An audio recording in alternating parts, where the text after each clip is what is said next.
Assalamualaikum, welcome to Soft Skills YouTube channel. Ahmed in front of you to deal with the new assignment number 2 of CS 101. तो चलिए start करते हैं। Assignment number 2 of CS 101 जो कि total marks 20 रखती है और 28 दिसंबर इसकी लास्ट डेट है। हमने जो टॉपिक कवर करने हैं, जो ऑब्जेक्टिव्स हैं, वो देख लेते हैं। To understand the concept of logic operator, हम इसमें समझेंगे कि लॉजिक ऑपरेटर कौन से होते हैं। इसके साथ साथ हम देखेंगे कि HTML टैग्स की working, concept of working of the basic HTML tags. इसके साथ साथ to understand the basic concept of web page development. तो ये 3 खास किस्म के टॉपिक्स हैं, ऑब्जेक्टिव्स हैं कि जो आप अगर समझ रखते हैं तो आप ये असाइनमेंट आसानी से कर सकते हैं। Question number 1, write the HTML code to make a web page as depicted in the following diagram, जिसका सैंपल हमें नजर आ रहा है। टॉप पे व्यू का लोगो, फिर grade detail, intermediate, obtained marks, percentage, grade. उसके बाद currently enrolled courses CS 101, CS 201, English 101, Math 101, VU 001, PAK 301 और at the last contact info, जो भी आपकी VU की ईमेल होगी वो। नोट की तरफ देख लेते हैं उन्होंने हमें क्या बताया है, यानी ये चीज़ें उनको लाजम चाहिए जिनका आपको बखूबी अंदाज़ा होना चाहिए।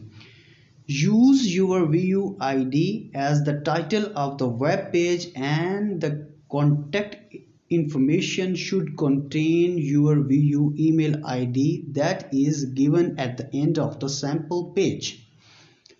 इस लाइन में आपको उन्होंने बताया है कि आपने अपनी जो वेब पेज बनाना है उसके टाइटल में आपने अपनी VU ID लिखनी है और इस पेज के एंड पे आपने VU ईमेल ID लिखनी है। उसके साथ साथ उन्होंने इंफॉर्मेशन दी है, the VU logo should have a link to open the VU website. आगे वेबसाइट दी गई है। You can include the VU logo in your web page from the following URL। ये लोगो का URL दिया गया है। आपने जब आप नोटपैड पर कोडिंग करेंगे तो उस दौरान आपने ये लोगो भी उसमें ऐड करना है। You have to write your marks, percentage and grade obtained in the intermediate degree. Also at a list of your enrolled course in the current semester are depicted in the diagram. Statement है, write the HTML code in the notepad editor. आपने notepad editor पर HTML code लिखना है। Name the Notepad file your VU ID उसका name होना चाहिए, आपकी जो नोटपैड फाइल है। And save the file with .html extension. आपने HTML एक्सटेंशन के साथ उस फाइल को सेव करना है। Open the .html file and take a screenshot of your output.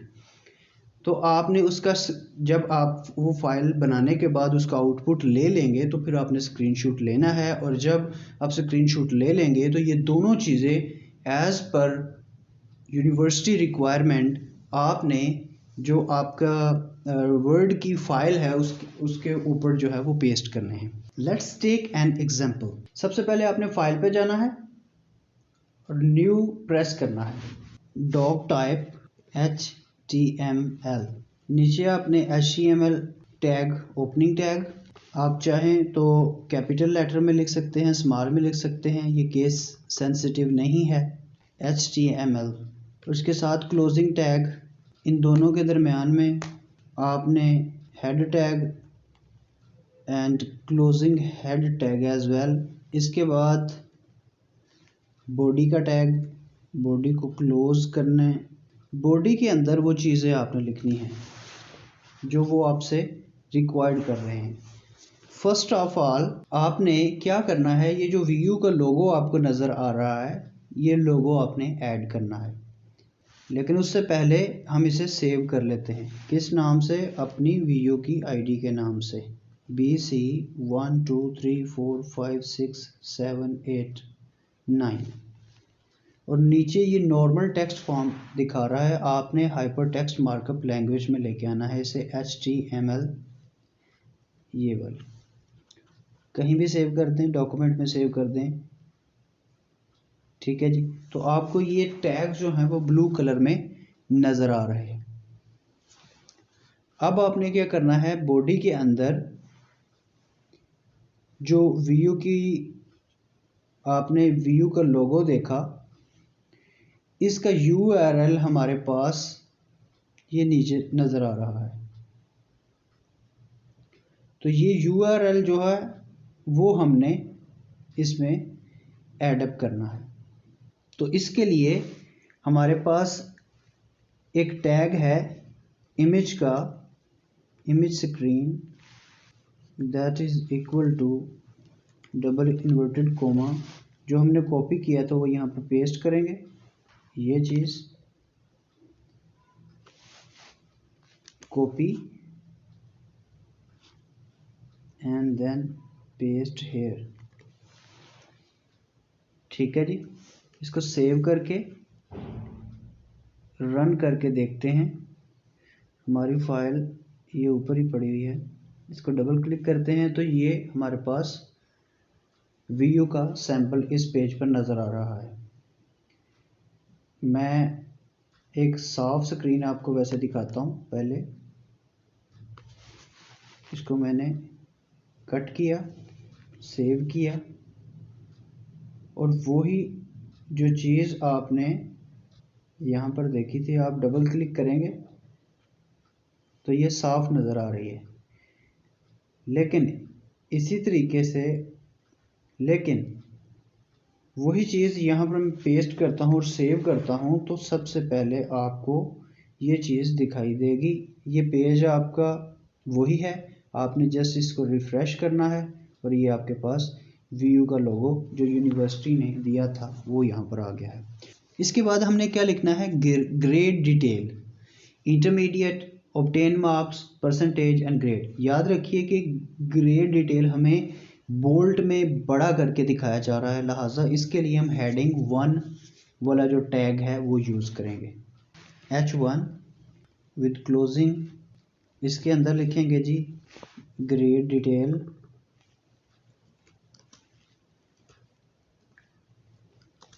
Grade details, ठीक है जी। इसके बाद जो दूसरे वाले थे वो हेडिंग्स बोल्ट में नहीं हैं और बारीक हैं, लिहाजा उसके लिए हम हेडिंग 5 4 5 आप यूज़ करेंगे। तो सबसे पहले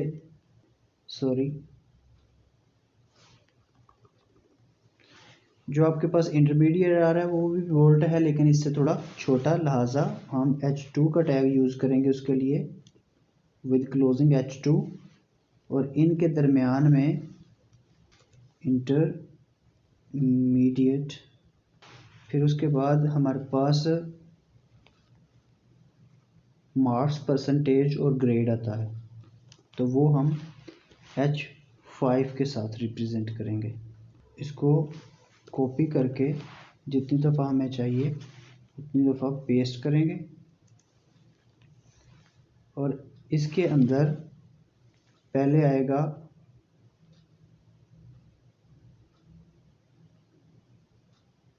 obtained marks,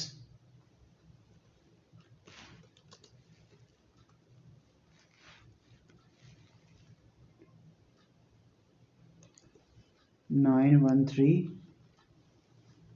फिर उसके बाद परसेंटेज जो कि 83% थी,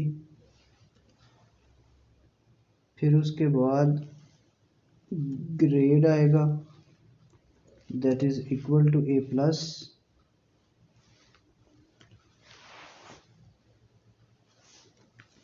सेव करके ज़रा इसे देख लेते हैं।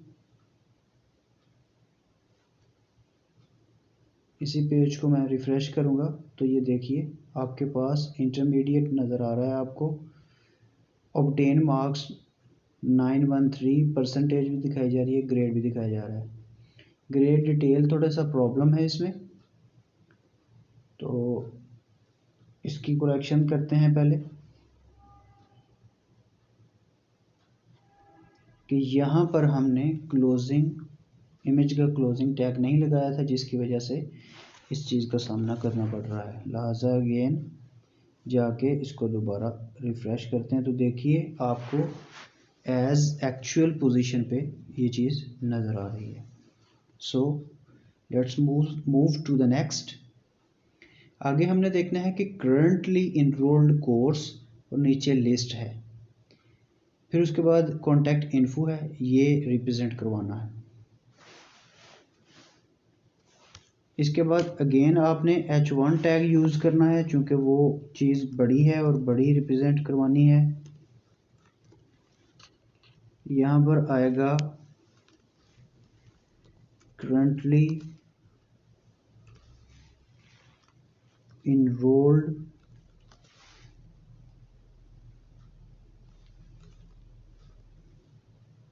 कोर्सेस।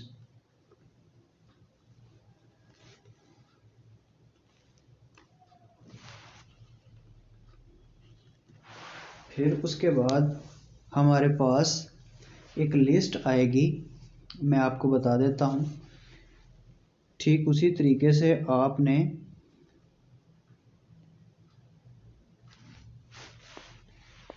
H5 क्लोजिंग H5 और इसको रिपीट करना है आपने, जितने वो हमारे कोर्स हैं, 5 हैं या 6 हैं।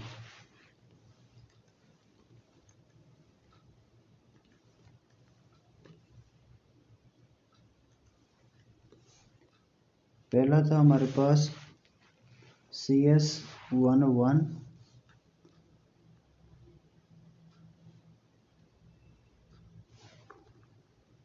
साथ डॉट भी दिए हुए हैं। उस डॉट को यूज़ करने के लिए आपने जो वर्ड फाइल है उस पे आना है और वहाँ पर लिखना है। मैंने यहाँ पर ये लिख के रखा हुआ है एज इट इज़। इसको कॉपी करके वहाँ पे जाके आपने पेस्ट करना है। ठीक है जी, यहाँ भी पेस्ट कर दें, यहाँ भी पेस्ट कर दें, यहाँ भी लास्ट तक। ले जी, ये हमारे पास आ गए। अब आपने इसको सिर्फ चेंज करना है, CS201 हो जाएगा। उसके बाद आपके पास इंग्लिश 101, उसके बाद मैथ 101, उसके बाद VU 011 और लास्ट पे हमारे पास है PAK 301। ठीक है जी, ये हो गया। और लास्ट पे हमने अपनी जो कॉन्टैक्ट इन्फो है as a VU email ID वो लिखनी है। उसके वो ज़्यादा बारीक है, लिहाजा हम टैग H6 यूज़ करेंगे।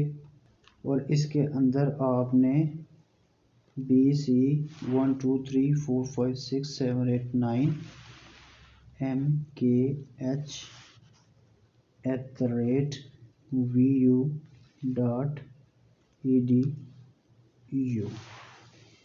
ये मेंशन करवाना है और इसको करना है सेव। अब दोबारा हम अपने पेज पे जाते हैं और उसको रिफ़्रेश करते हैं। ले जी, ये हमारे पास इसका रिज़ल्ट है, लेकिन एक चीज़ की कमी है। यहाँ पर ये जो चीज़ें आपको नज़र आ रही हैं, ये जो कोर्स लिस्ट है एज़ पर रिक्वायरमेंट नहीं है। अब उसी पेज पर दोबारा आएँ जो VU वालों ने एज अ सैम्पल दिया है, तो देखें करंटली जैसे आप इसको नंबरिंग देते हैं या कोई ख़ास किस्म की स्क्वायर शेप देते हैं सॉर्ट करने के लिए 1 2 3 लाइक दैट, ये चीज़ें नंबरिंग देते हैं, या आप इनको बोल्ट्स की फॉर्म में देते हैं, तो ऐसा कुछ नज़र नहीं आ रहा है इस पिक्चर में। लिहाजा उसके लिए हमें क्या करना पड़ता है, हमेशा जब भी आपने इस तरह की ख़ास कोई चीज़ करनी हो या किसी पार्ट को दूसरे पार्ट से सेपरेट करना हो, तो डेव का जो टैग है वो यूज़ किया जाता है। Div means division in one page. तो यहाँ हम क्या करेंगे, डिवीजन करेंगे इसकी। कहाँ से करेंगे, इसके बाद करेंगे। और यहाँ पर हम लिखेंगे डेव का टैग और यहाँ पर हम लिखेंगे डेव क्लोजिंग टैग। लेकिन इतना काफ़ी नहीं है, क्योंकि हमने जब तक स्टाइल शीट इसमें इंक्लूड ना की तो ये चीज़ एज इट इज़ ऐसे ही रहेगी। लेट्स सपोज मैं दोबारा जाके इसको रिफ़्रेश करता हूँ तो ये चीज़ एज इट इज़ वहाँ पर रहेगी जब तक हम इसको इनलाइन CSS स्टाइल शीट में कन्वर्ट नहीं करते। हेडर में जाके जो हेड है इसका, उसमें आपने क्या करना है, एक स्टाइल शीट बनानी है। स्टाइल शीट और closing style.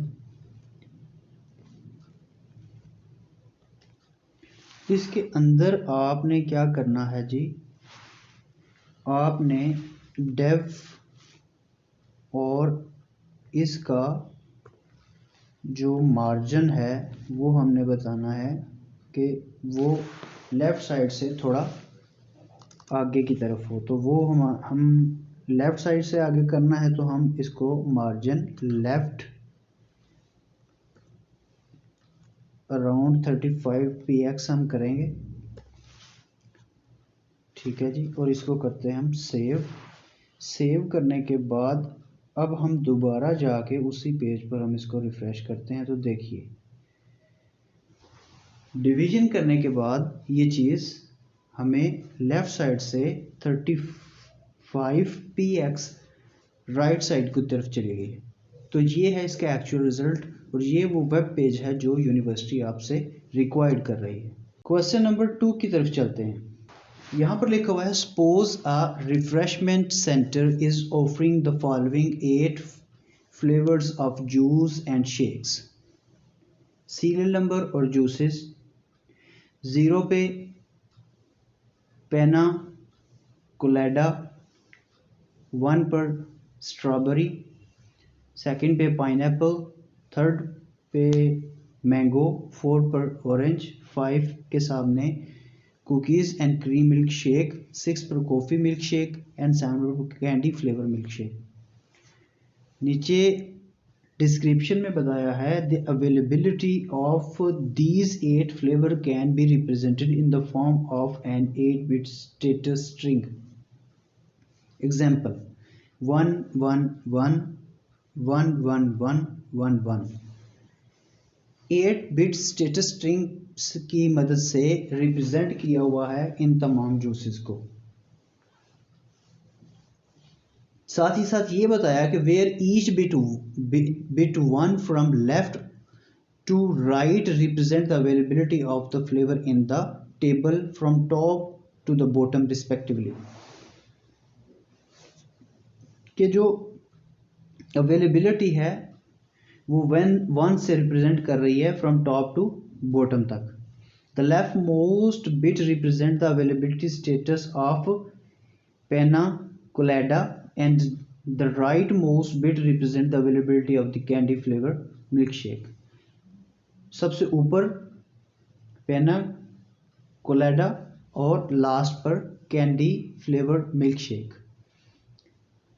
In the status string, 1 means the flavor is availability and unavailability of the flavor will be represented by 0 at the respective bit positions. बताइए क्या कि जो 1 है वो किसी भी फ्लेवर की अवेलेबिलिटी और 0 जो है वो अनअवेलेबिलिटी जाहिर करेगा। नीचे चलते हैं। Consider the above scenario. Perform the following operations.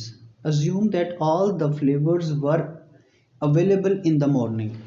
फर्ज करें कि सारे के सारे फ्लेवर्स जो हैं वो मॉर्निंग के टाइम पर अवेलेबल हैं. If the juices at series number 3 and 5 in the table are finished at 2 p.m. अगर 2 बजे के करीब सीरियल नंबर 3 और 5 ख़त्म हो जाते हैं, then compute the new status string by using the appropriate logic operators. तो आपने क्या करना है कि अगर 2 बजे के करीब 3 नंबर वाले सीरीज़ वाला और 5 नंबर सीरीज़ वाला फ्लेवर अगर ख़त्म हो जाता है, तो नेक्स्ट आपने ये देखना है, कंप्यूट करना है कि अब आपका जो पहले तो जो स्टेटस स्ट्रिंग था वो सारे का सारा 1 था. अब आपने कंप्यूट करना है कि जब ये दो चीज़ें सीरियल नंबर 3 और 5 ख़त्म हो जाती हैं, अब अनअवेलेबल होती हैं, तो तब आपका स्टेटस स्ट्रिंग जो है लॉजिक ऑपरेशन के एतबार से क्या होगा. तो वो होगा 1 1 0 1 0 1 1 1. मीन्स के थर्ड नंबर वाला अनअवेलेबल है तो 0, 5 नंबर वाला अनअवेलेबल है तो वो भी 0. कैसे 0? At 2 p.m. Pineapple and orange are finished. तो यहाँ पर मैंने लिखा कि unavailable flavours are represented by 0. Hence we apply 0 where pineapple and orange exist. ले जी, pina colada, strawberry, pineapple, mango, orange, cookies and cream milkshake, coffee milk shake, candy flavour milkshake. तो हमारे पास third number series पर pineapple आता है और 5 number series पर ऑरेंज आता है. तो 2 बजे के दरमियान ये दोनों चीज़ें ख़त्म हो जाती हैं, अनअवेलेबल हैं, लिहाजा यहाँ पर हम 0 0 लिखेंगे और बाकी तमाम जगह पर 1 लिखेंगे जो हमारे पास अवेलेबल हैं. तो ये है इसका एग्जैक्ट आंसर. अब चलते हैं जी क्वेश्चन नंबर 2 के सेकंड पार्ट की तरफ. If the availability status string of juices are and shakes is 1 0 1 0 1 0 0 1 at 4 p.m. Check the availability of coffee milkshake using the appropriate logic operation.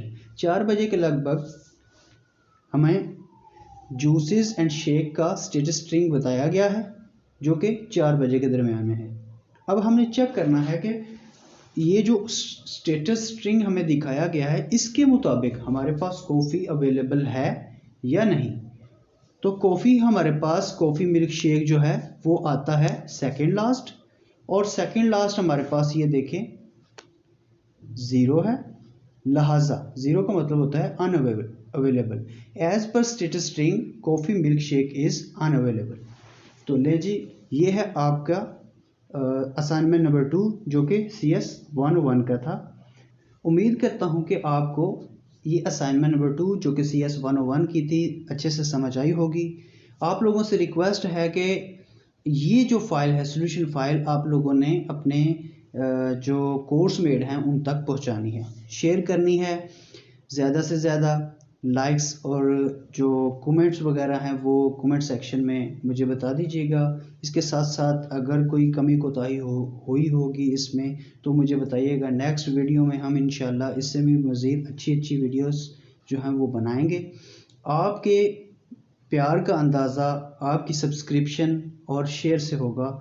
उम्मीद करता हूँ कि आप लोग कोऑपरेशन करेंगे.